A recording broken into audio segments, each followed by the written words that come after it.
Cannabis Cowboys. In this episode of Cannabis Cowboys, we'll finally meet the man who claims to know the truth about Juicy Fields from the inside and is willing to spill the beans. Вы знаете, есть вещи в жизни, да, на которые можно иногда закрыть. There are things in life to which you can turn a blind eye, and others where you shouldn't. At least I can't. Business is business, all right?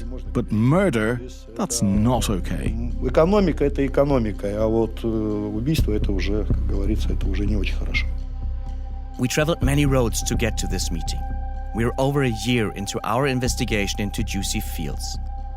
And we feel that we are about to solve the mystery that is Juicy Fields. So, sorry if this episode takes a little longer. We'll give our best to make it worth your while. I'm Nicolas Martin. I'm Andreas Becker. This is Cannabis Cowboys. Cannabis Cowboys. A story about big dreams, Juicy money, and never-ending hype. Brought to you by DW. Episode 8, Potemkin Villages. In the last episode of Cannabis Cowboys, we tried to find out whether Juicy Fields had been started by Russian criminals. It was a lead we've been following, or been fed. We investigated fake Russian passports, tried to track down the real people behind the forged IDs. We tried to find Viktor Bitner in Berlin. And we also met Anna, a potential whistleblower. She said she had inside knowledge of this thing that was clearly a scam, a Ponzi scheme, or a cover for something even bigger and badder. But we lost track of Anna. The signal dead. It was like she'd got cold feet. And then we found her again, through a Swedish lawyer. And that's when we learned that Anna was not Anna, but a man who called himself Anders. Hello, good evening, and I'd like to welcome you on board this Bitner flight to Helsinki. It's great to have you with us.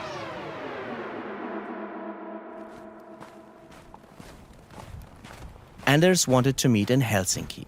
Finland's capital is just a few hours' drive from the Russian city of St. Petersburg, where Anders was based. Fühlt sich an wie durch einen Schneesturm hier in Helsinki, doch. It was early January 2023 and freezing cold. The whole city was covered in snow. It was almost midnight when we arrived. We were tired and had to get up early, but we were too excited to go to bed. A thing that is going through my mind is this. If this guy has, as he claimed, been a member of the organization that set up Juicy Fields, and if this is a criminal organization with, lots of money involved, he does run a risk if he's talking about what's going on inside. A serious risk. And I wonder why he is talking to us at all. And the whole Russian connection is just somehow a little bit too obvious to be true, don't you think? Yeah, it sounded like the fake lead put out by some people, because nobody can really verify anything that happens in Russia right now. So it's easy to point, there in Russia, they did it all. And now at the end, somebody from Russia is going to tell us that all this was true. We'll see. I really don't know. The next morning, we met in an office we had rented for the occasion. Anders was accompanied by Lars Olofsson, the Swedish lawyer who had made this meeting possible, and Olofsson's assistant. But they just sat there and listened during our conversation. This is my colleague Andreas. And this is Anders. Anders told us his real name and showed us his identity card. We agreed to his demand that we wouldn't reveal his identity. But with the information he gave, we were able to verify that he was who he said he was. Okay, thank you so much for being here today, talking to us. No problem. Anders was in his early 40s, lean and muscular, with short brown hair and very intense, piercing eyes. He told us he had worked directly for the mastermind behind Juicy Fields as head of security and problem solver.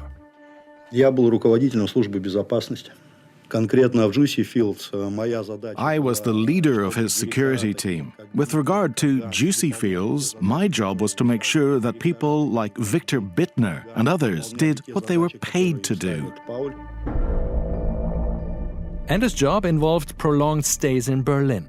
He usually resided in luxury hotels and drove around in a limousine, sometimes with bodyguards. Anders told us he was something like a handler. He kept tabs on Glanse, Bitner, and other managers at JuicyFields. He paid them their salaries and bonuses and made sure they fulfilled their role in the scheme, which, Andreas said, cost him quite a few headaches. Here is what he told us about Viktor Bitner. Bitner обычный номинальный директор. Номинальный. Bitner was a fake director. In the beginning, he had authority over some bank accounts, but that was taken away from him later. He was just there to show his face, and he was a difficult person to handle because he was a fraudster. He often tried to steal something or do things his way. Он постоянно что-то хотел или украсть, или сделать свое, или что-то там как-то где-то.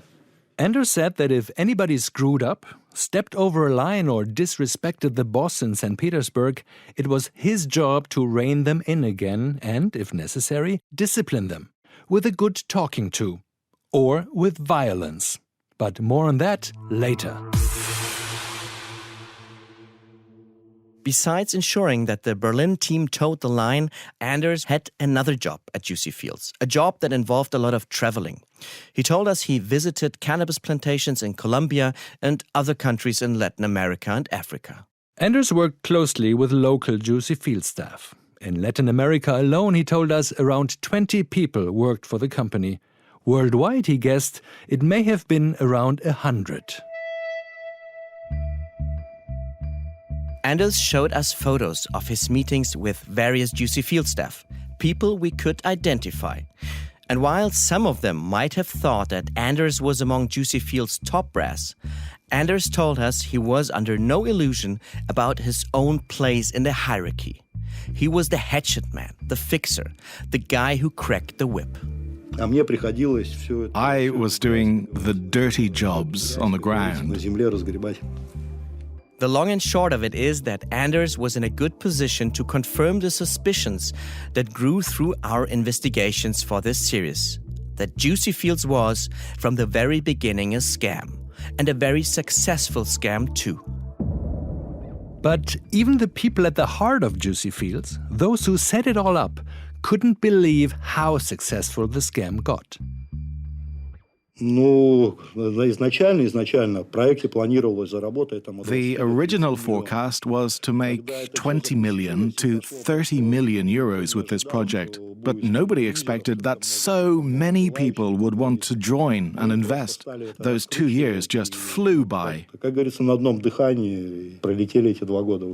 So far, we've been unable to verify or confirm the exact sums of money that JuicyFields raked in.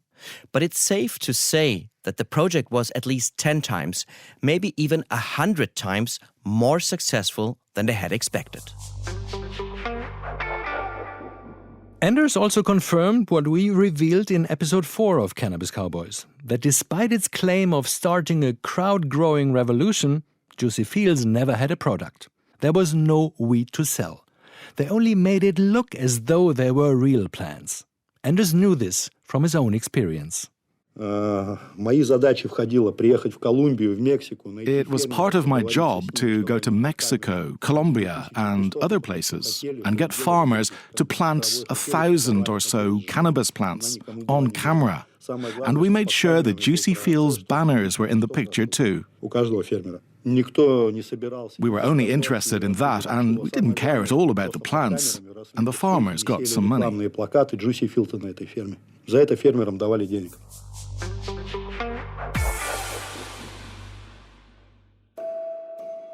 In this JuicyFields-Saga, we've seen so many things that were make-believe. Fake cannabis plants, fake production numbers, fake partners, fake contracts, fake passports, and even fake aristocrats. Anders used a different and decidedly more Russian expression for all of this. Есть такое выражение «потемкинские деревни». Are you familiar with the term Potemkin Villages? Potemkin Villages.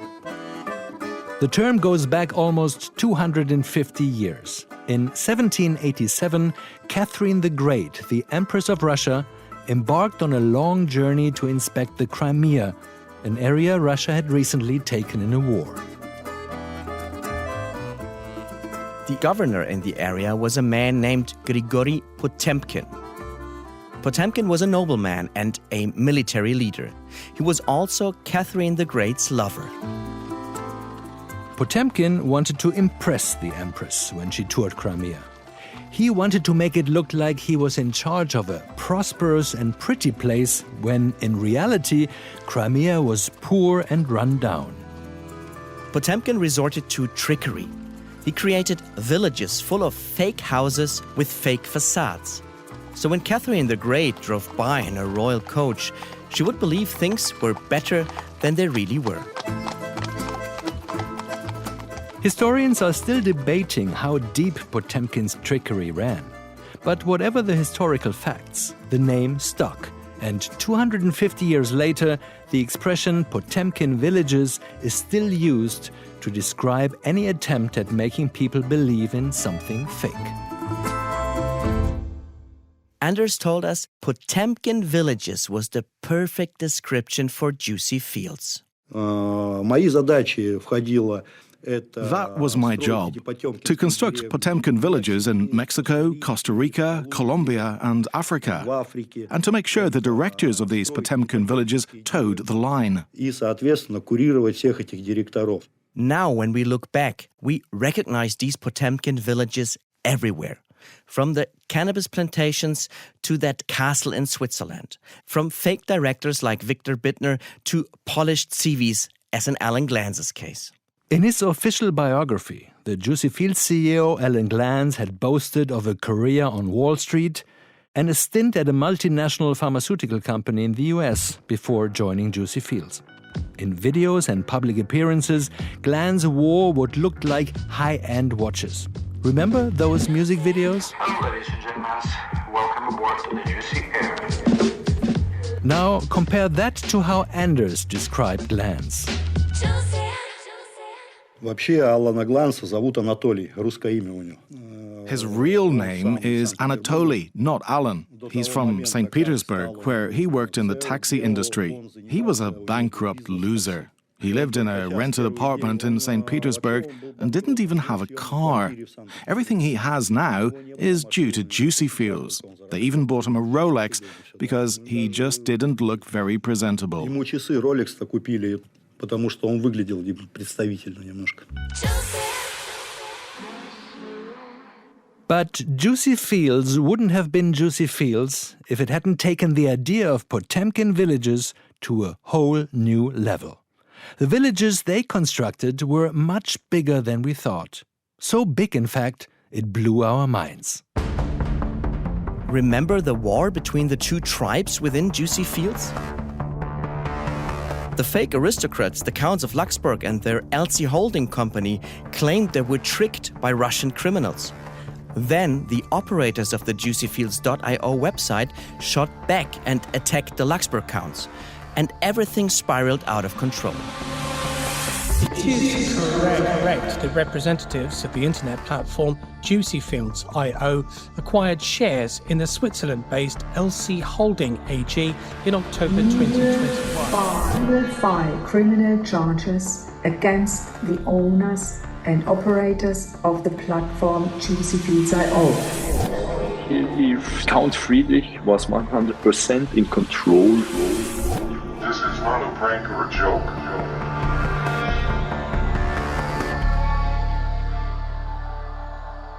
Well, it turns out that all of that, the two tribes, the infighting, the attacks and counterattacks on social media, all that was one giant, next-level digital Potemkin village. At least that's what Anders told us. Это люди обычные марионетки. Именно в JuicyFields они марионетки. For JuicyFields, they were just puppets. They were paid to play specific roles and told exactly what to do. Графы, семейство графов. Sure, they might have cheated a bit with their invoices, but in general, they delivered exactly what had been ordered. This whole circus. Но они отрабатывают свои деньги, которые им были заплачены за этот цирк. If what Anders told us is true, it means that JuicyFields continued building Potemkin Villages long after the company had folded in July 2022. И тот сурбур, который сейчас происходит, сделано специально, чтобы оттянуть время. All the chaos that happened since then, that was all planned to win time. Imagine, you have a scam where the scammers just disappear with the money. Then everything is clear and criminal proceedings would be easy to set up. But now we have chaos. It's not clear who's responsible, there's fighting within the company, and that will keep the courts busy and can take years to resolve.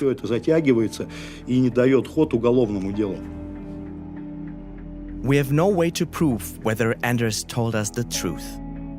We should also say that Anders left JuicyFields in March 2022, 4 months before the company collapsed. So his knowledge about what happened after July may be limited. But in theory, at least, Anders' argument makes sense. The Luxembourg counts claimed to be innocent and said they had filed criminal charges. Meanwhile, 2 of the JuicyFields companies, the one in Berlin and the one in Amsterdam, filed for bankruptcy, and the one near Zurich changed its name again. All this created a big mess, leaving everybody puzzled as to what was really going on. As for the JuicyFields.io website and the signals it's still sending out to investors, same story according to Anders, just another Potemkin village. So it seems that every lead we've been following, every surprising twist and turn of this story was planned and conducted by a higher power, a hidden director of the JuicyFields drama. Everything seems to have been intentionally set up to make things difficult for outsiders, so that investors would not know who defrauded them. Journalists would hesitate to cover the story because it was too complicated, and criminal investigations would drag on forever and then probably get dropped altogether. But who was the mysterious person at the top? The puppet master, the one who invented the entire plot. Who is the architect behind this planet-sized Potemkin village? Who decided to pull the plug at JuicyFields on July 14, 2022? And who has been pretending to bring the platform back from the dead, even now as we speak? Who is the mastermind that Anders said was behind it all? Anders told us everything was controlled by one man and an inner circle in St. Petersburg. He calls the man Paul. Paul directed and organized everything. He has control over all the funds, all the keys, all accesses, and nobody can contradict him.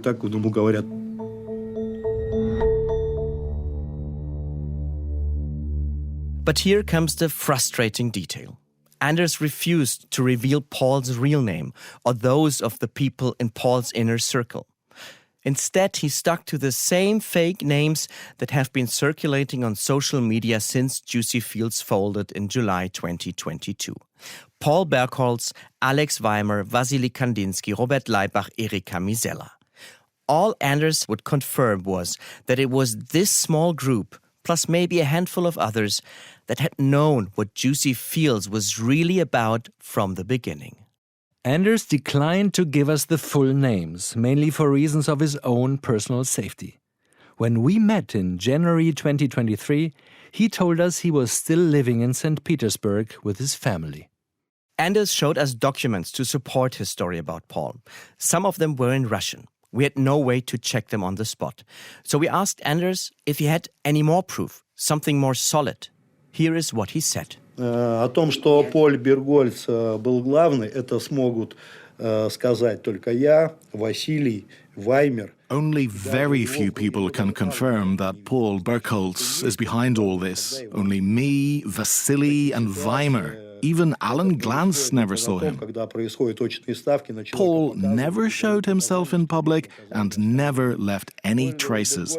He could only be identified in a lineup, and there's not a single document that says Paul is the man behind Juicy Fields. О том, что Пол Бергольц директор JuicyFields, ни в каких документах этого нет. Anders told us that Paul had made sure that the group of people who knew him remained small. When he did video calls, even with members of the inner circle, Paul never talked on camera. People only heard his voice, said Anders. Anders said he knew Paul well and that he was in his late 30s and very tech-savvy. Это человек, компьютерщик.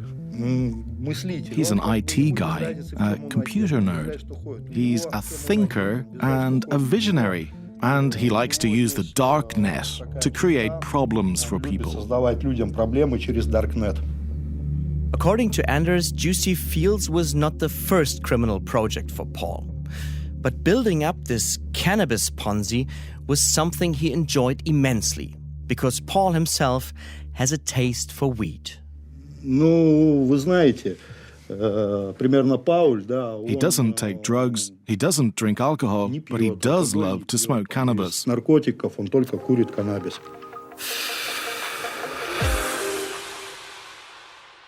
Experts on Russia have told us that in a city like St. Petersburg, it's almost impossible to run a major scam without protection from within political circles or a criminal organization. So we asked Anders if it was possible that Paul had another boss, someone even higher up. And Anders said no. He told us that Paul and his inner circle worked for themselves and that they tried to keep as low a profile as possible. В России они все ездили на дешевых машинах. In Russia, they drive cheap cars and never show off their wealth. They don't want to attract the attention of other criminals.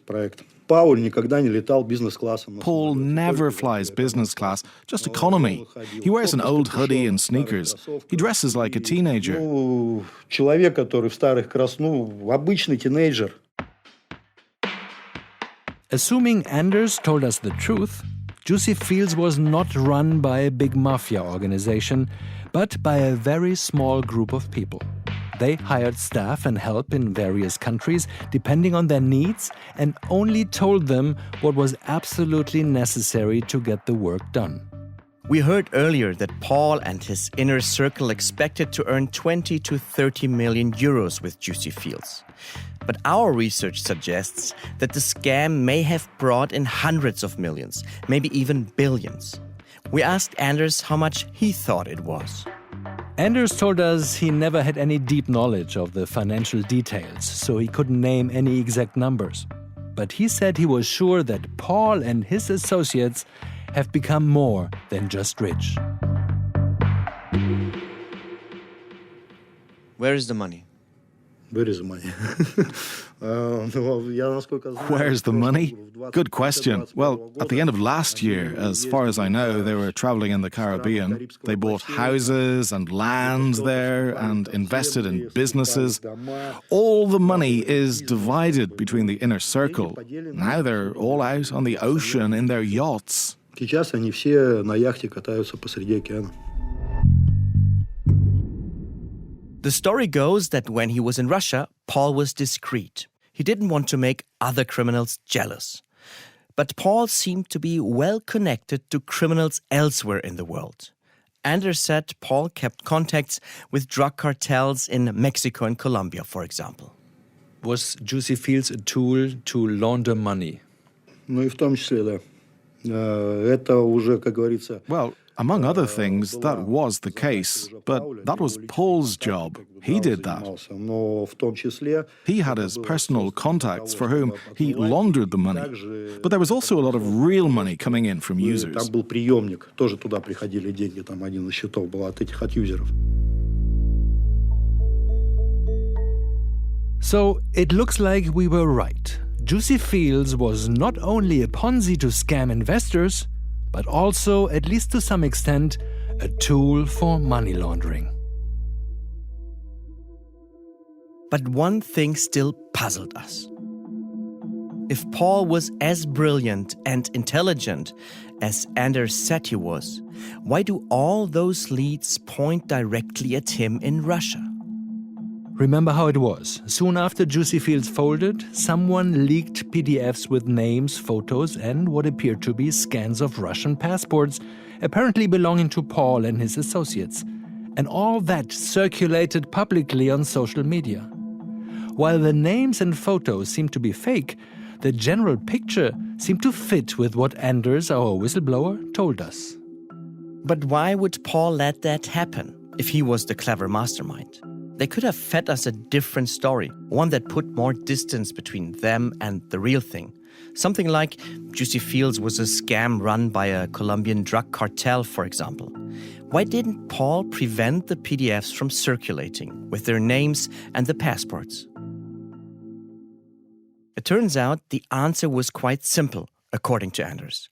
Paul created the lead and circulated the fake documents himself. It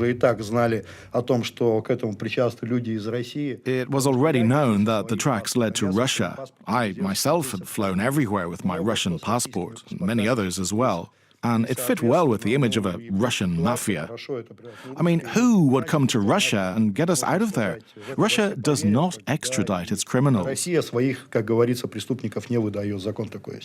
Still, it's one thing for us to accept that our leads in this worldwide scam point to Russia. But it's another thing entirely for the head of a criminal operation to create those leads themselves and put themselves in the firing line. You'd have to feel totally invincible to do something like that. Or love playing around and the thrill of the risk. If Paul was the mastermind behind Juicy Fields, he had the power and the money, all the usual rewards of a successful scam. But what about the glory? We wondered whether he got a kick out of reading about an illustrious, mysterious Paul Burkholz on social media. What if he's listening to this very podcast? But perhaps this Russian lead, and that it points to Paul himself, perhaps that was a classic mistake, born out of hubris. Criminologists do say that every mastermind slips up eventually. It wouldn't have been the first time that Paul had lost control, or that things had not gone as planned. Anders told us that originally Paul had wanted to close Juicy Fields in October 2021. The plan was to do a classic exit scam, shut down the platform and disappear with the money. But the Juicy Fields mastermind seemed to have underestimated the criminal energy of one of his underlings, Viktor Bitner, the so-called director of the company in Berlin. At the time, the coronavirus pandemic was at its height in Europe, and it seems that Bitner wanted to take advantage of that situation. Because of the lockdown, none of us could travel from Russia to Europe. So Viktor Bitner felt like the master of the situation and acted as though it was his company. Bitner disappeared with some of the money. As the official director of Juicy Fields in Berlin, he had little real power. But he had opened the company's early bank accounts and still had access to them, said Anders. Lockdown or not, Anders was tasked with hunting down Bitner and bringing him back to Berlin. And Anders told us he had done that. The inner circle regained control over the bank accounts and order was restored. But Anders said that Bitner had managed to steal around 1.5 million euros from Juicy Fields accounts by then. I was given the task of beating up Bitner, so everyone would forget about him. Beating up is perhaps putting it mildly. It should have gone a lot further. But I refused to do that. Anders told us when he refused, Paul looked for other people to do the job. Via the darknet, Paul found 2 thugs who who were willing to kill Bitner in Berlin.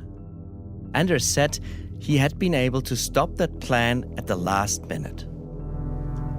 Они уже стояли возле офиса под мостом, там есть такой мост. They were waiting near our old office, under a bridge. They had already pulled down their hoods and were ready to go.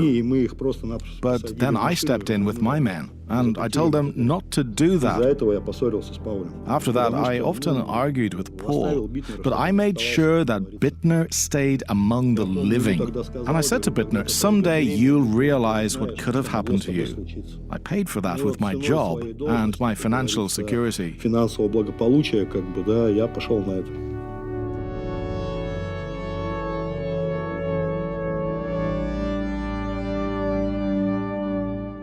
We don't know the nature of Anders' relationship with Bitner, whether they were friends or partners, but Anders said that for him, killing a man was a line he was not ready to cross. Вы знаете, есть вещи в жизни, да? There are things in life to which you can turn a blind eye, and others where you shouldn't. At least I can't. Business is business, all right? But murder, that's not okay. Экономика – это экономика, а вот убийство – это уже, как говорится, это уже не очень хорошо. After that episode, Anders told us that Paul lost trust in him, and eventually Anders was dropped. Just like that, Anders' high-rolling days were over. He was now without a job, without any income, and without any security for himself and his family. And that's why he looked for a lawyer, he told us. It's also why he talked to us. After listening to Anders' story, we were amazed by Paul's attention to detail and how he ran Juicy Fields from St. Petersburg. And despite all the ruthless acts, the lies, the scams, and especially the plan to have someone murdered, we were left with a feeling that there was also a very strange, playful element to it all. We felt that Paul must have had a lot of fun with Juicy Fields, starting with the promotional music videos we've talked about in earlier episodes. Money, money, green. Started with a dream. Now we getting rich now, me. Andreas laughed when we asked him about the music videos. This one shows Juicy Fields CEO Alan Glanse aboard a yacht, and Russian matryoshka dolls are a recurring image. We were speculating about the meaning in episode 2 of this podcast, and according to Anders, we were not far off. Это идея Пола, но это не его яхта. The yacht in that video is not Paul's. His own yacht was in Crimea until recently, and then moved on to Cyprus and other places. But the song was Paul's idea. He even wrote the lyrics himself. Paul controlled every little detail in the video. Not even a piece of paper would be lying around without his consent. The matryoshka dolls are also his ideas. They're kind of hinting at Russia. Вот это русские матрешки, это вот намек на Россию. After we learned that Paul wrote the lyrics, we listened to the song again. And we were surprised. The lyrics were the script of the Juicy Fields story in a nutshell. Money, money, green. Straight out of Medellin. Grown as a motherfucking team. Money, money, green. The reference to Medellin in Colombia. Paul seemed to have business contacts there, and some of the earliest footage of cannabis plants was shot there as well. Hey, you can be your boss. Just stick to the keynote. Turn a couple seats into a kilo. Show 'em how to flow. Lifestyle Pacino. Money anything. That's how we roll. You can be a boss, just stick to the keynote. Turn a couple seats into a kilo. The line reminds us of the original message to investors. Double your money and become your own boss. Generate passive income and money doesn't matter. Lifestyle Pacino, that's how we roll. That's how we roll. Put money in your hands. Buy a couple lamps. Grow a couple plants. Fuck a couple grams. 100 rubber bands. Get a new bands. Wake up in the morning, then we do it all again. Money, money. Wake up in the morning and then do it all again. For e-growers, this might sound like a call to invest in more plants. But for Paul and his inner circle, this line probably had a completely different meaning. Here's Anders again. А что с ним может произойти? Paul has nothing to fear, and their next project is already underway. Так уже работает же он.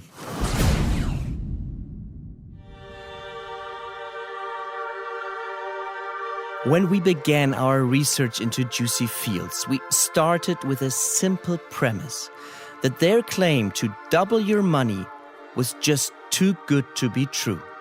What followed was a wild ride down many rabbit holes where we found fake plantations and aristocrats, castles, yachts and Lamborghinis, and finally a whistleblower and an all-controlling mastermind in St. Petersburg. In a strange way, that story too seemed just too good to be true. Could it be that Anders himself was part of another Potemkin village, a setup just for us? Another playful move in the Juicy Fields game? Or had we spent too much time in their weird, fabricated world and enjoyed it so much that we didn't want to leave? Like little kids at a birthday party, high on cookies and cream?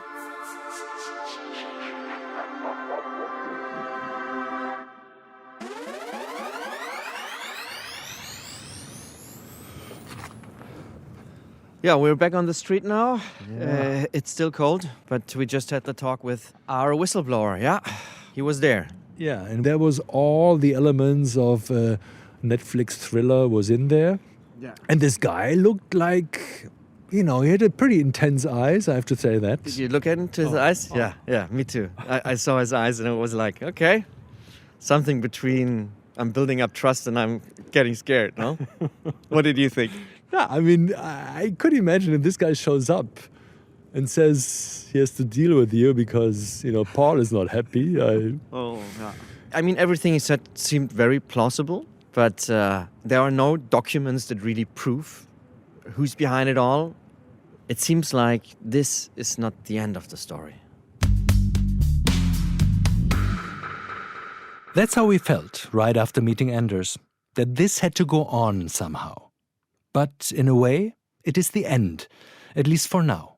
We've followed every lead and we've made it to here. A scam like this, of these epic proportions, demands more than an investigation by two lone journalists.